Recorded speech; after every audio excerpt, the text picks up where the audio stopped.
This is Sarah Linger with PianoKeyFinders.com, and welcome to another Piano Key Finder video.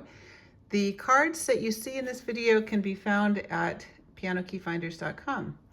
This is the piano key name card, and it's the card that I would say has had a significant effect with all of my beginning students regardless of their age. And it's because it shows them the names of all of the keys, including enharmonics, so that they can get this right from the very beginning when they are at home. Now, the way that I set this up, I found these lovely transparent sticky notes that you can get. They're Post-it notes, and I love them because they have about 1.5 inches worth of stickiness on them so that they stick and adhere nicely, but also they don't obscure whatever's underneath, which is useful for what we're doing. Now, the way I set this up is, this is the C that's in the middle of the card, and I line that up with middle C on the piano.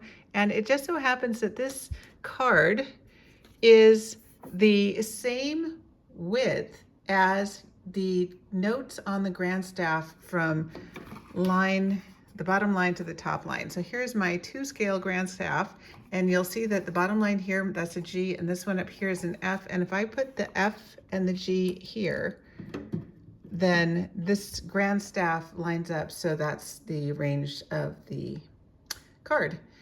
Useful for beginning, even though in the beginning with all of my students, I have them playing the full range of the piano. So there's the little grand staff. Now, I've had questions about why do I include all of the enharmonic names on here? Well, first of all, if a student isn't ready to understand all that enharmonic stuff, we just ignore it and I stick with the letter names. If they are engaged and not having any difficulty understanding this, then we call all of the notes by all of their names, or all of the keys by all of their names. And I want them to understand that a sharp raises a pitch half tone, and on the piano you move from one key to the next key to the right for sharp, and one key to the next key to the left for flat. So here's G, and there's G sharp here, and G flat. Now, there are 7 white keys on the piano, so you need to have 7 sharps and 7 flats, which kids understand pretty easily. So here's my F, there's F sharp, and then there's F and F flat. This might seem like it's overkill in the very beginning, but I haven't had any difficulty with students being able to figure this out when they have it in front of them.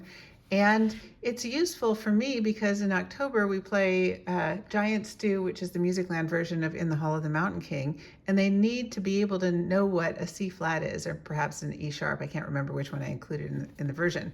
But in any case, they need to know that sharps and flats are not always black keys, which is a common problem if you are only teaching F sharp and B flat, or only starting with the black keys as sharps and flats, and then you get that first white key sharp or flat, and the first thing the student does is play a black key because that's all they think of is a sharp or a flat. This is something that when you're using it, you use it for as long as you need it. The way I see it is playing the piano is a long game. And if a student needs to use this for the first year or 2 of lessons, that's okay. I have a lot of kids with learning disabilities, and this has been so helpful because it gives them confidence that they know what they're doing, and it's super easy for them to use it at home. And the way you line it up is you've got groups of 2 black keys and 3 black keys, so the black keys here and the black keys here line up with the black keys on the card. When I'm curious to see if a student can manage without the card, I'll ask them, can we try without the card? And if you find it's a problem, then we'll put the card back on. Usually I let the student dictate when they're ready to remove the card, and generally they'll do it. Some kids do it earlier than others, but in the end they all get there. This has been one of the best things that's come out of all of the Key Finder cards that I've done, and there's a lot of really cool stuff.